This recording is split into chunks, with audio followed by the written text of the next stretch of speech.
Hello and welcome back to Ankford Plays. So I just attempted to record this, but I'm going to record it again. I'm also going to add Durance, because I actually also did almost an entire episode of talking to Durance, and he's gone. Because I had to load an earlier save, because I noticed suddenly that it wasn't recording anymore. For some reason it only recorded 6 seconds. Meaning I only had the menu for some reason. I really don't know what's going on with that. I'm gonna dismiss you and dismiss Palantina at cool. Now I don't have a tank, but you know. Okay, so let's level up Aleph. Haven't actually brought Aleph with me in a while, have I? But I guess that's just so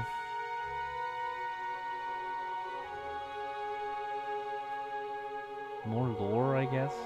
He doesn't really. That's the thing, though. I don't really use the scroll, so it's like, why would I? The only other reason to have it is conversation, and I don't really have enough for that anyway. So that's. Oh, jeez. Let's see. Gotta get 2 abilities here. Yeah, that seems fine. And let us minor missiles. Why not?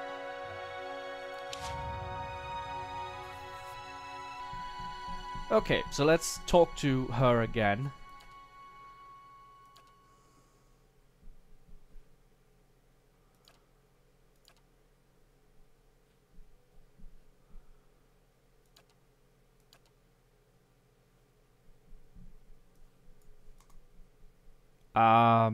What's going on? Did it crash?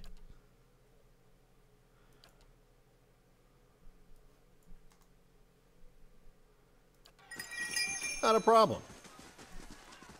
Oh, it was paused for some reason. Not a problem. Oh, well, that's... Your mind comes bearing questions, Watcher. Yeah, I had questions for you. I saw a hollowborn at the birthing bell. Green mallet heads bows and she raises her hands, crackling them slowly so the chimes do not sound as she moves them. You feel a chill in the air as if the world of your mind is growing, too large for the force to win in, and your breath is laced with a chill. To your horrors, you hear her breathing, racked, hacking, but strangely steady. Take her shoulder, try to steady her. Stepping toward, your hand falls on her shoulder, and then you feel her begin to fall, rigid as a falling stone. You place your other hand on her shoulder to steady her. Throughout there is a horrid, steady breathing. Her clothes are wet, as if she is burning with a fever beneath her tangled hair and beneath her threadbare of robes. As if she is giving birth. With a slow, hissing intake of breath, her head rolls back on her shoulders, her head eyes pressed tightly together like the lids of a newborn. Yet past the lids you can feel the piercing flare, waking cold. Horribly, you sense nothing from her. Not a thought like the hollowborn you held in her memory. You know, if you try and pull away now, she will vanish into herself and vanish from your thoughts, perhaps forever. Crap the chimes on her wrists. Her skin is cold, so cold you can't even imagine she has a pulse. You know for certain she cannot feel your touch. As you touch them, the chimes make the same hollow, dull sound as it's a strange nightmare. They remind you of emptiness and regret. You know you're about to lose her and the memory of her if you don't act. She are a memory of peace and comfort. She jerks slightly before you, then her head tilts, and the steady breathing breaks, and she gives a racking cry. I thought it was my doing. I thought that I had stilled it with my thoughts. The child. It was just a child. What was done with it? You helped give birth to a hollowborn, yet you made the mother think otherwise. Her breathing is steady again, but there's life in it where there was not one before, and emotions are building in her. Apprehension, confusion welling up. She seems afraid to do more than simply be aware that the memory is there. It was not the last hollowborn on the birthing bell, and never again did I hear a child's cry. You have found a death within me, one that many women have borne within them. I sought to serve women in need, and instead my hands ushered new life. No new life. What happened next? I bear the responsibility for. What happened next? The first birth was the deepest, the saddest. Nothing I could do could Yeah, it's find the getting child's full again, so spirit, guide it to him. I'm getting that cough I had last year for some reason. I really thought it was out of me, but that cough from last year is returning, and I have no idea what it is. Sorry. You feel a strange absence between you, and as if your thoughts are being shaped across a great distance. The thought bleeds out for a moment, then returns sharp, near, personal. I could not understand what had happened, what I might have done. I feared No, I could not dwell on that thought. The child was always there, always a reminder of what had happened, a marker. I made her care for it. I made them all care for it, until I could find what had gone wrong. But your Hollowbone, it wasn't your doing. It happened elsewhere as well. Little word of the outside world reached us. It was enough time for rage and pain and grief to guide hands. I feared what would happen to the children, what would happen to me. Every mother knows her womb may shed a stillborn, but these cold, soulless creatures, the parents wouldn't have understood, and fear of the unknown breeds violence. Yeah, it's like... Fuck, what do you even do in that situation? Sorry, ma'am, your children are born without souls. Like, personally, I don't believe in the concept of a soul anyway, but I know in this universe, souls are real. So it's like... Oh, jeez. What happened then? I held their minds within mine. I shaped and guided them as long as I could. And with each passing day, each new birth, the strain grew. And the more I felt my control slipping, the more I focused my thoughts. Eventually, even I succumbed to the power of my own illusion. I'd woven the threads so tightly that I could no longer see through them.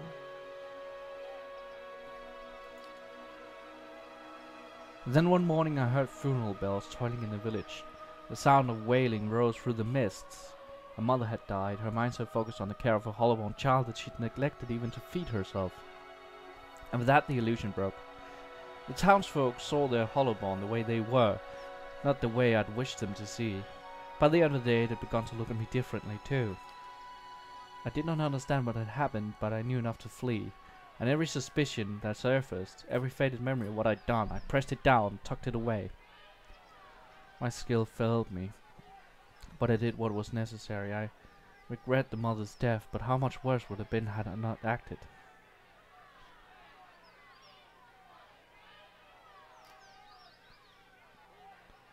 Protecting innocent lives is worth any price. Yes. And yet, was the mother not also innocent? Did she not also deserve my protection? I feel the purity of my reasons, and yet little satisfaction for what I've done. The right thing is not always easy, and yet if we can redeem the lost children of the Durwood, our struggle will be worth it. Grieving mother's mind is silent still for several moments. You let your word wash over her, seeping into cracks in her own thoughts. My actions only caused more misery. Worse, I took from an entire village, made them as empty and helpless as the children I sought to protect.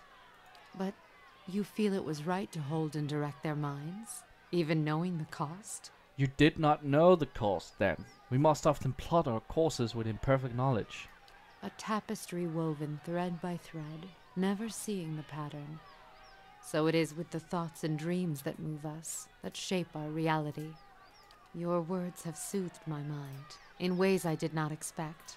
I thank you, Watcher, for the gift of your sight, for using it to guide me out of the prison of my mind.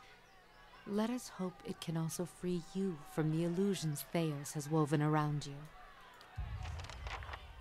Addendum added. Dream and memory.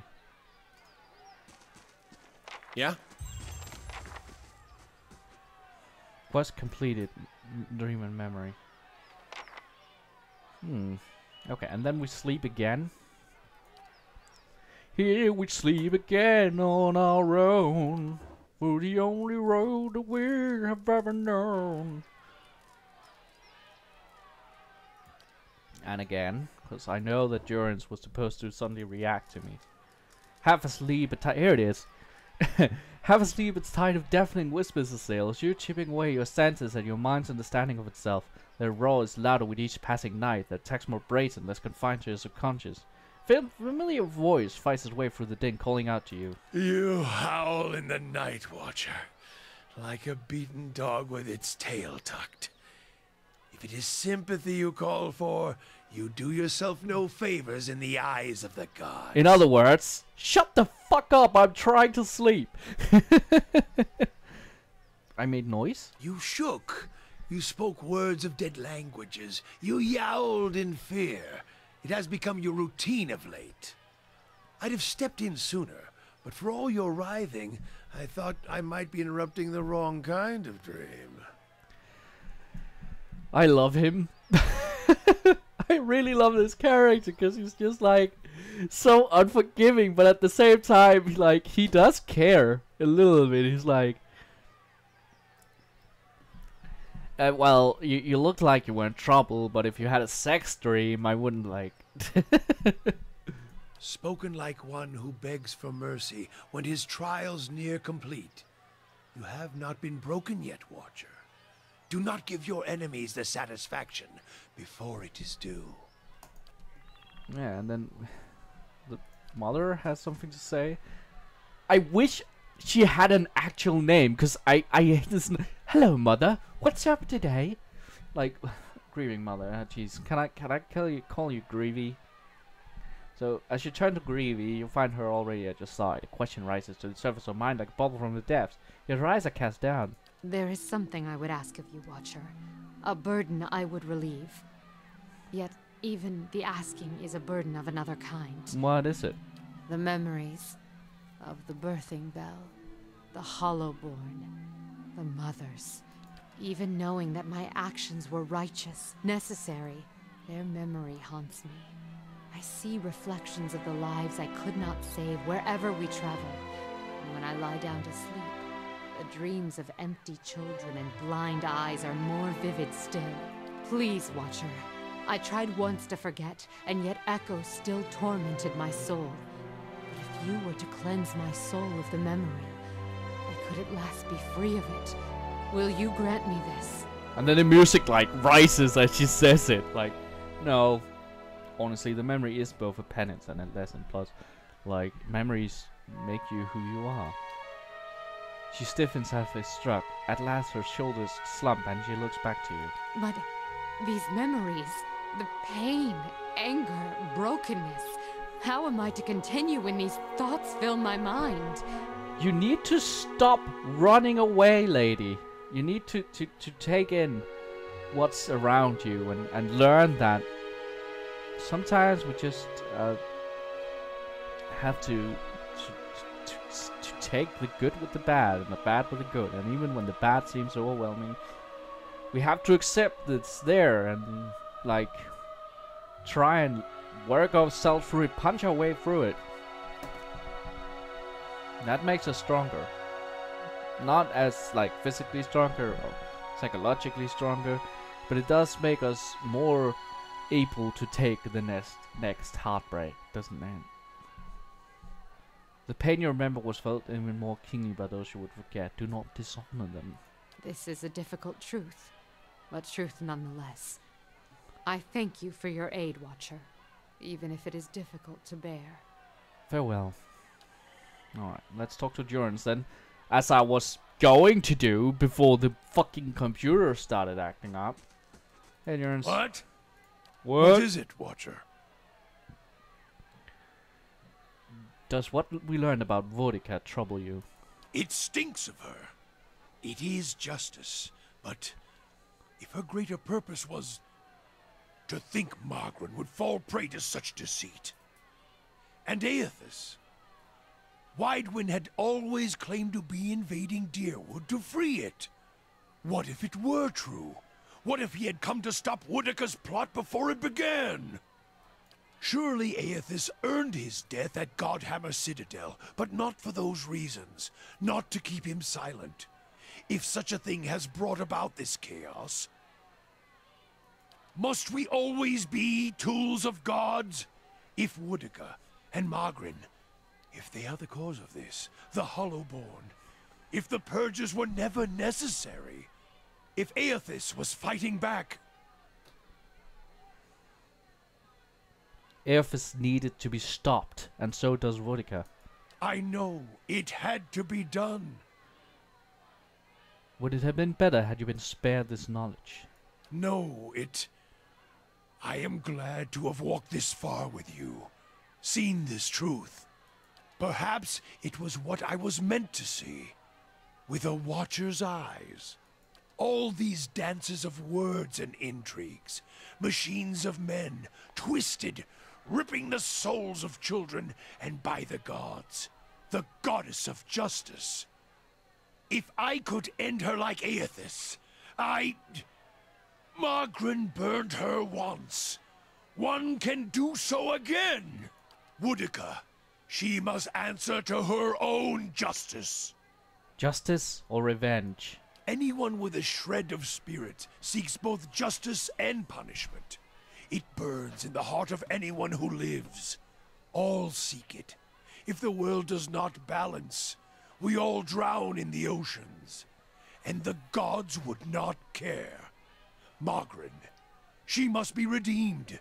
And punishing Woodica, that will serve. Do we know that Margarin was not a willing accomplice?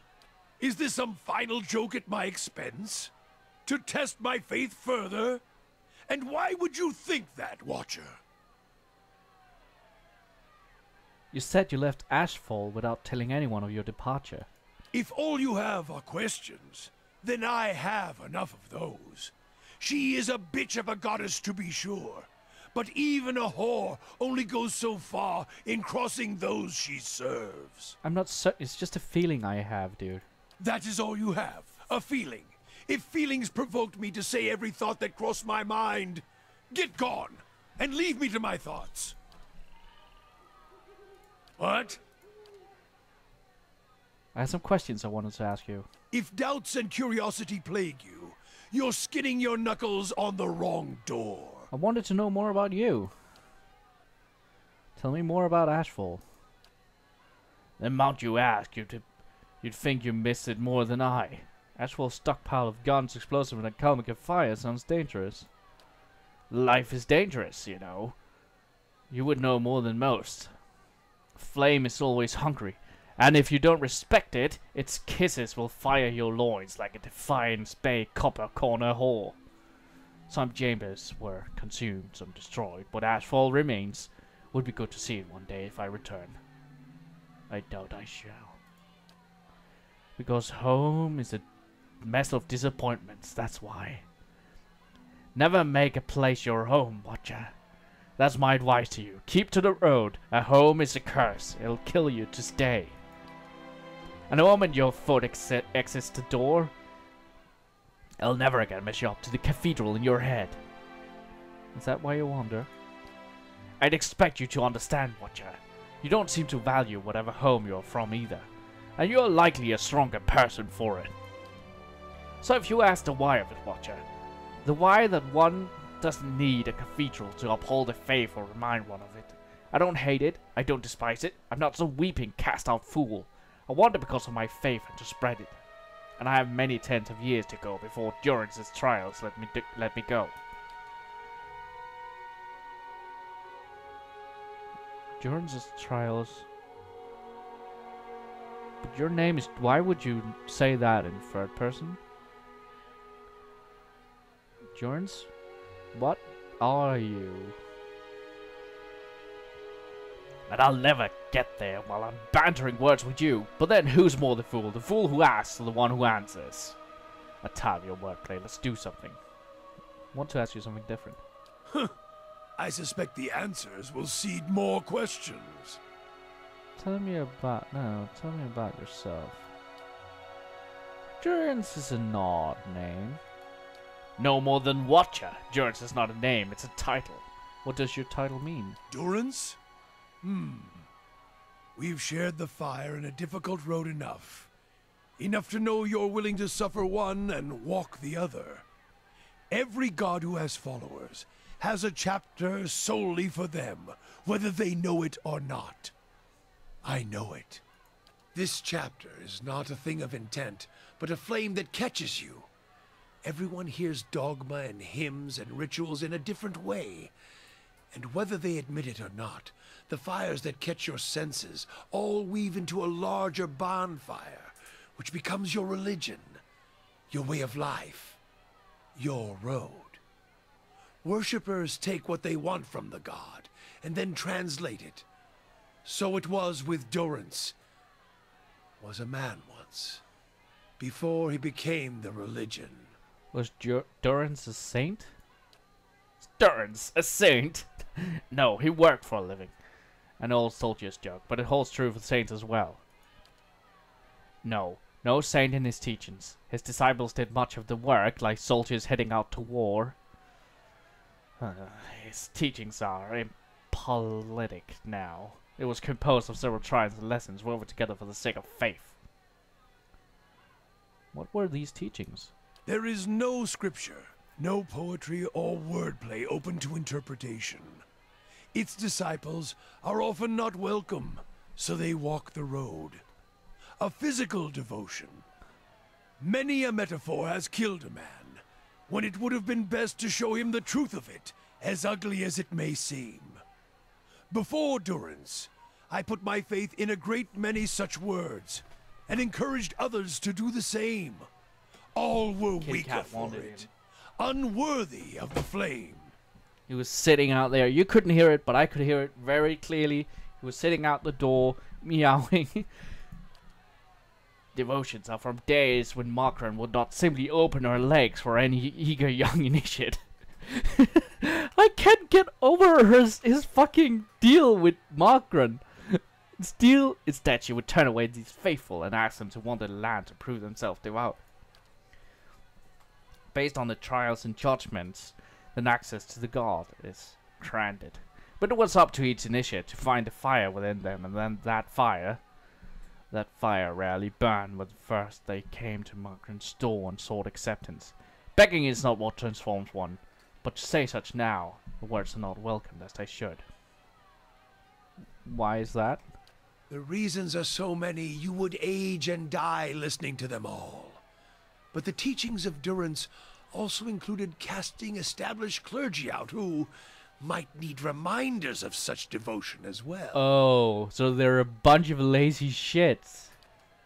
And no priest seeks to be removed from his comforts, whether food, bed, or a horse warm mouth on his cock. Those are trials that few could bear to let go once the comforts have taken them. They seek the trials of Durance as unnecessary for continuation of the faith, inconvenient sometimes.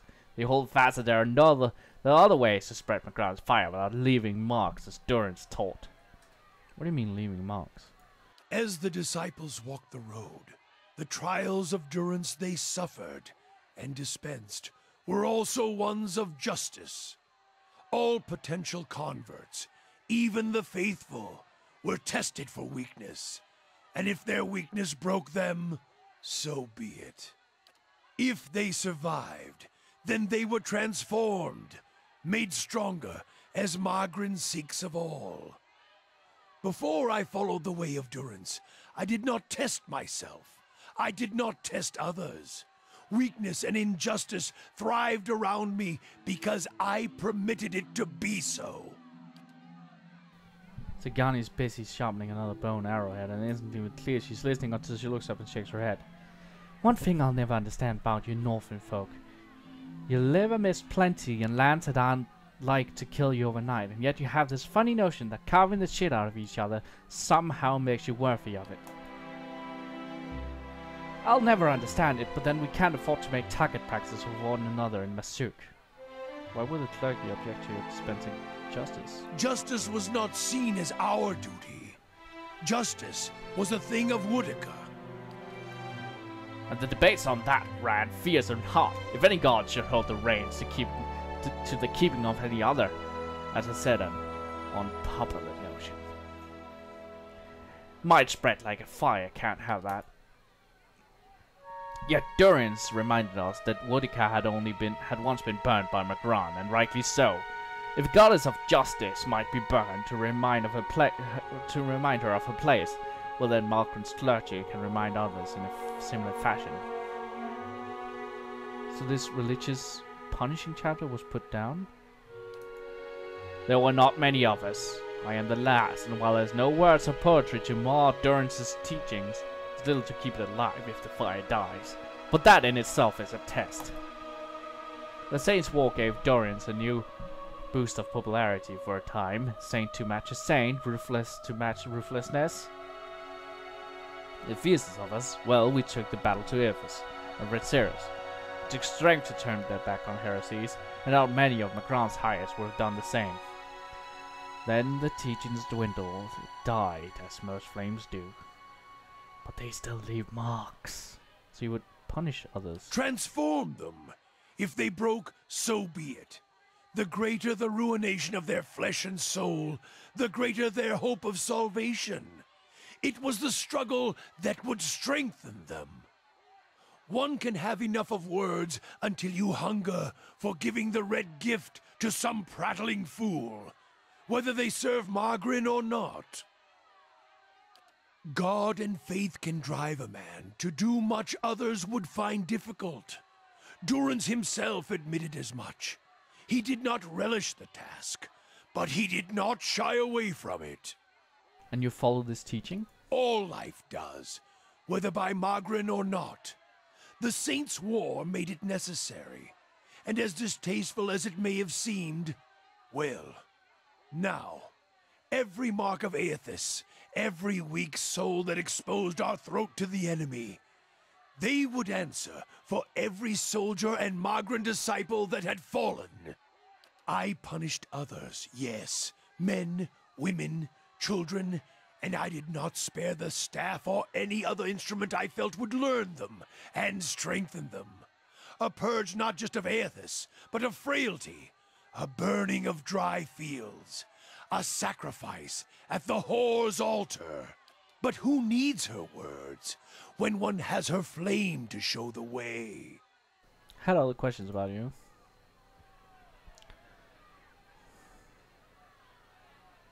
Are those the same robes you wore at Hulgud? Are you certain of Vale? Let mysteries and questions remain with him, at least until the next time you need rest.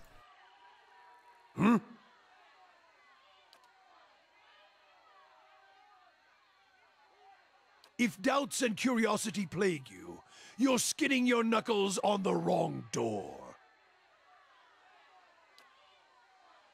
You don't dress like a priest, and your robes look as if they were touched by fire. Do you have Vale's eyes painted on your skin? There's more mysteries than questions, and even a marching force of answers won't placate you. Even soldiers need to let their forts settle, just as their priests do. God fucking damn it, Jones. If doubts and curiosity plague you, you're skinning your knuckles. The staff of yours can tell you about it. Can't take your eyes from it. Durance himself favored such knotted twists of heat, it was said, no shame in it. How is it only watchers can see the symbols? There are energies of a spirit channeled for one's faith. It's hard to say. There was a time when they glowed brighter, but now they are innate in my work. Of course, the staff's mark can stand out, watcher. Well, they sometimes identify themselves. And sometimes they're blind to the staff as well. A gift of Magran, perhaps, to cloak itself from sight when the one isn't looking for it. The large mark there, the 12 circles, what is that? That symbol? The God Hammer. The 12 circles are a sign of the dozen on the bridge. And the dozen of us that let the hammer fall on them, bridge, God, and all. If there's a symbol that is unlikely to ever fade, it's that one. I thought it might be the last the staff would ever hold. Was holding it that day on the bridge when Aethys fell. It was the spark put to the God Hammer. Might be the last light that touched Aethys before the pyre ate him. I don't see Magran's symbol on your staff. It is there, but marked different. I follow Durance. There is in his teachings, there's but a single flame, a simpler aspect. Durrance would meditate by focusing on a single flame and attach meaning to it. It was something to center the spirit for what was to come. For what was to come? And it is described, this flame is intended to symbolize bringing punishment to another, and it is described above the symbol of the one being punished, marking them as always touched by Magran. Why are those symbols carved on your stuff? Carved? This staff is a history. Acts leave their mark. Some symbols fall into the ash, others blaze brighter. What causes one to fade and another to rise? Memory, meaning. It's same as the memories in your head, perhaps more trustworthy. Random acts, things done with instinct. They may make lines burning briefly through the wood. Acts devised, planned, that stay with you. Symbols form and tell the story.